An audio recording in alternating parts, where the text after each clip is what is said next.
Baik, halo, Assalamualaikum warahmatullahi wabarakatuh. Ketemu lagi dengan saya, Muhammad Homsin.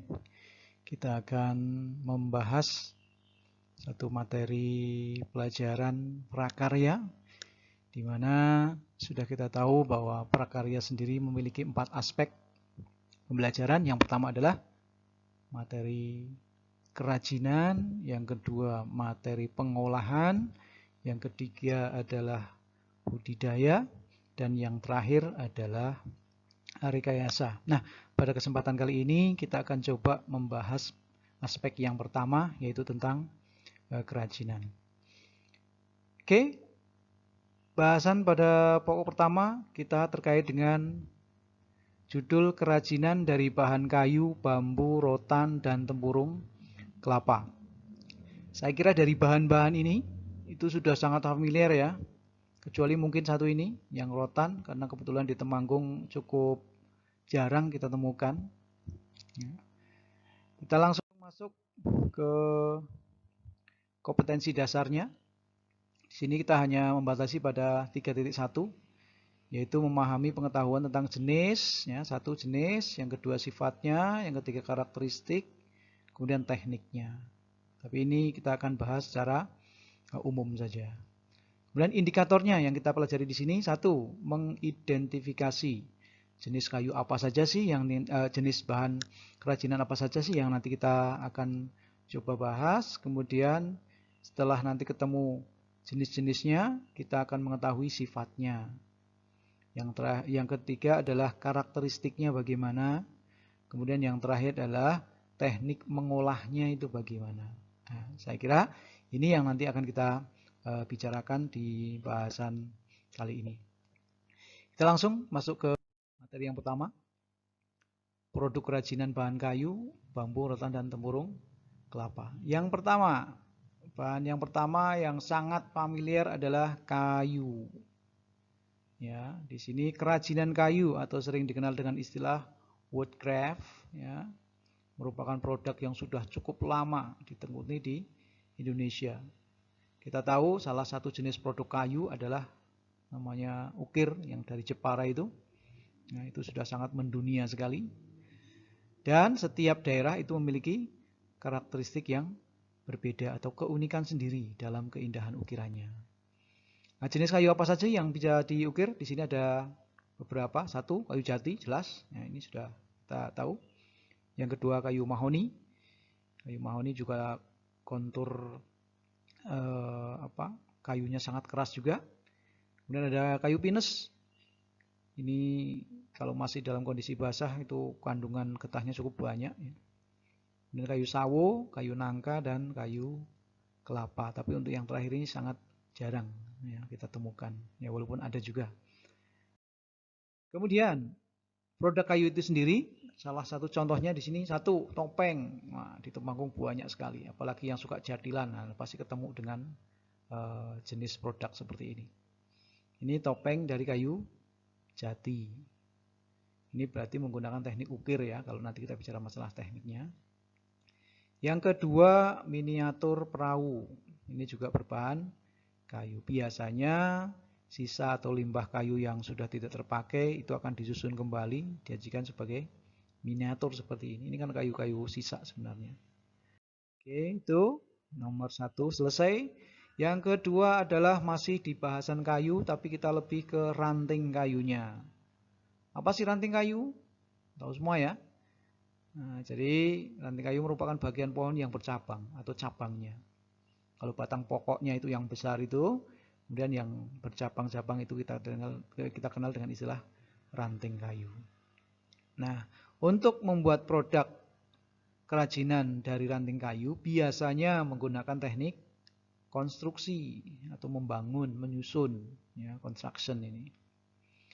Kemudian ranting pohon dapat dijadikan kerajinan seperti tempat pensil, ya, bingkai foto.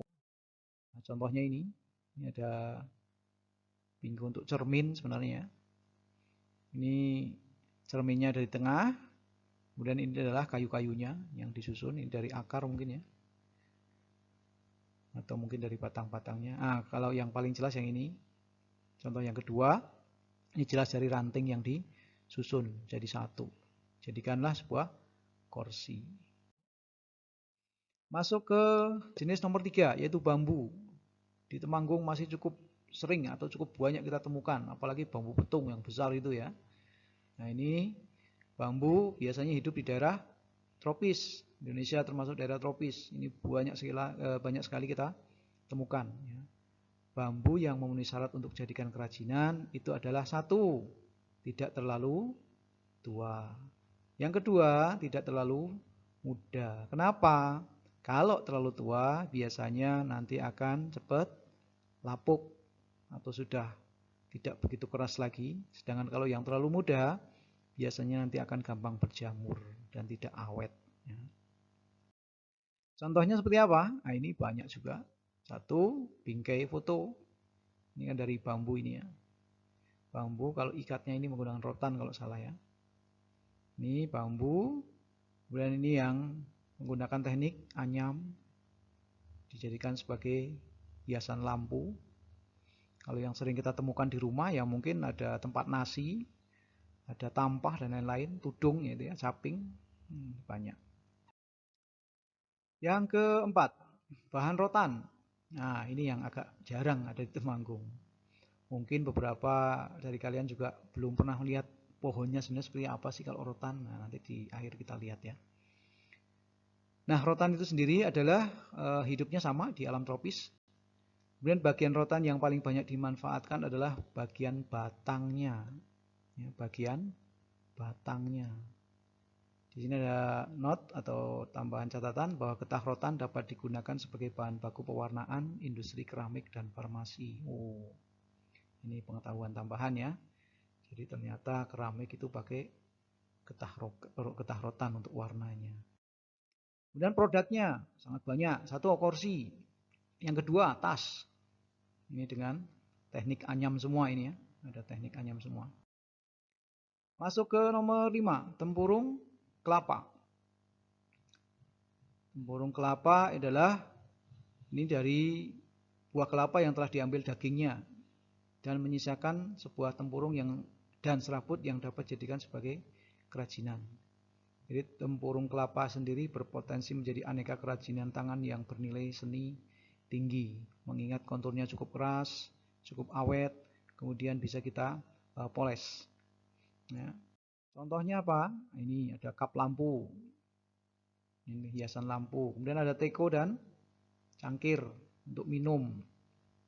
Ini semuanya berbahan dari tempurung kelapa.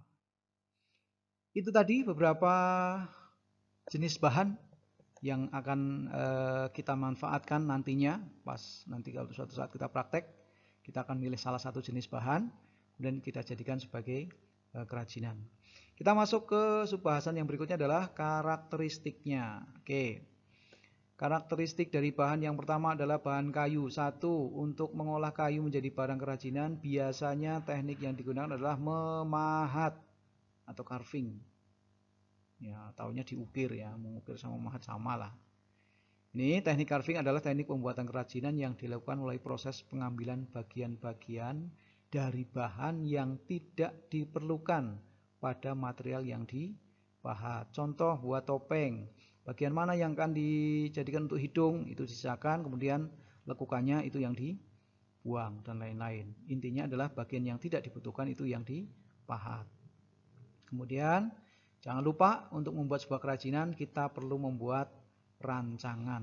Kenapa harus dirancang dulu atau didesain dulu? Biar nanti ketika membuat itu di tengah jalan nggak bingung.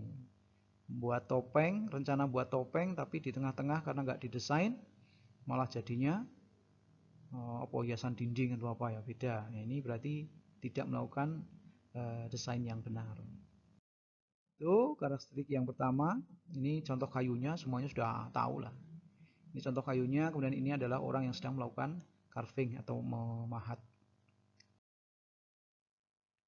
Ini juga sama, contoh produk kerajinan yang lain ya. Ini mainan dari kayu miniatur dan ini adalah handle untuk biola.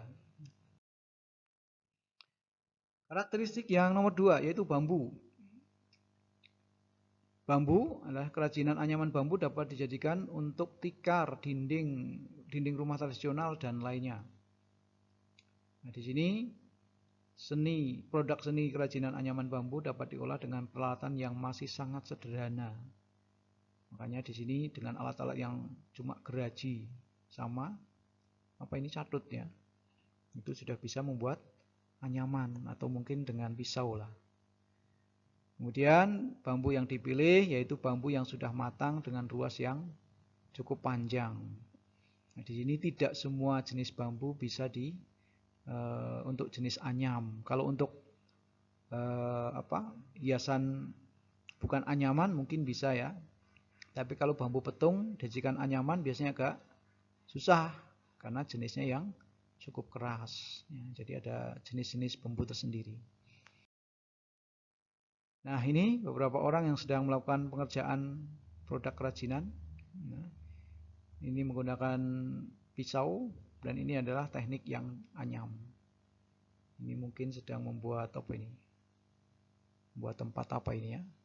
Nah, ini yang sering kita temukan ini. Ya. Lanjut nomor 3. Karakteristik yang ketiga adalah rotan. Nah, ini yang agak kurang familiar di Temanggung. Rotan prosesnya cukup panjang. Yang pertama, setelah rotan diambil dari hutan, itu nanti dibuang duri-durinya sampai rumah diproses. 1, harus digoreng. Setelah digoreng baru digosok-gosok atau diproses pencucian. Setelah dicuci, dikeringkan atau dijemur. Setelah jemur nanti dikupas karena ada kulit luar yang harus dibuang. Kemudian diputihkan.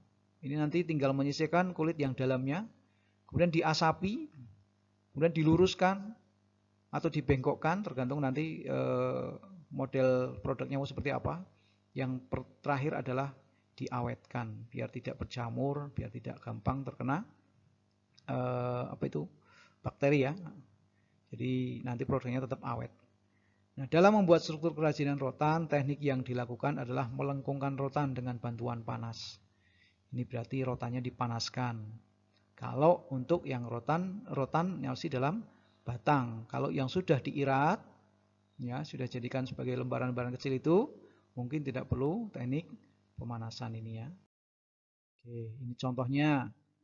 Ini yang sudah diirat. Kalau yang belum diirat biasanya konturnya ini tebal seperti ini, besar. Nah, ini sebenarnya dari yang besar ini kan bisa diirat menjadi serpian seperti ini ya. Oke, ini beberapa contohnya. Yang keempat, tempurung kelapa. Ya, tempurung kelapa, untuk lebih memudahkan dalam mengerjakan, gunakan kaca untuk membersihkan. Ya, ini untuk tipsnya saja ya. Ini. Dan pengolahan kerajinan dari tempurung kelapa dimulai dari buah kelapa yang dikupas, lalu dipisahkan antara sabut kelapa dan tempurungnya. Ini saya kira prosesnya sudah paham semua.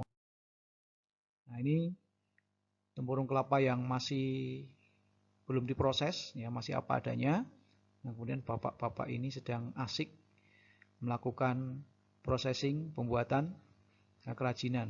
Ini bisa dilubangi atau bisa diamplas untuk mendapatkan hasil yang terbagus. Baik. Yang terakhir, kita masuk ke pengemasan. Setelah produk kita buat, biar lebih menarik, maka kita harus memenuhi unsur yang terakhir ini, yaitu dikemas atau pengemasan. Nah, apa sih tujuan dari pengemasan? 1, kalau tujuan kita akan dijual, maka ini jelas akan menambah nilai jual produk. Karena kan jadi lebih menarik ya. Tapi kalau hanya untuk hiasan, maka tujuan dari pengemasan ini 1, menghindari debu. Ini misalnya ditutup, kan debu nggak masuk. Yang kedua, produknya juga biasanya lebih awet, ya, karena tertutup, ya, terlindungi dari kotoran. Dan masih ada tujuan-tujuan lain dari pengemasan ini. Ya.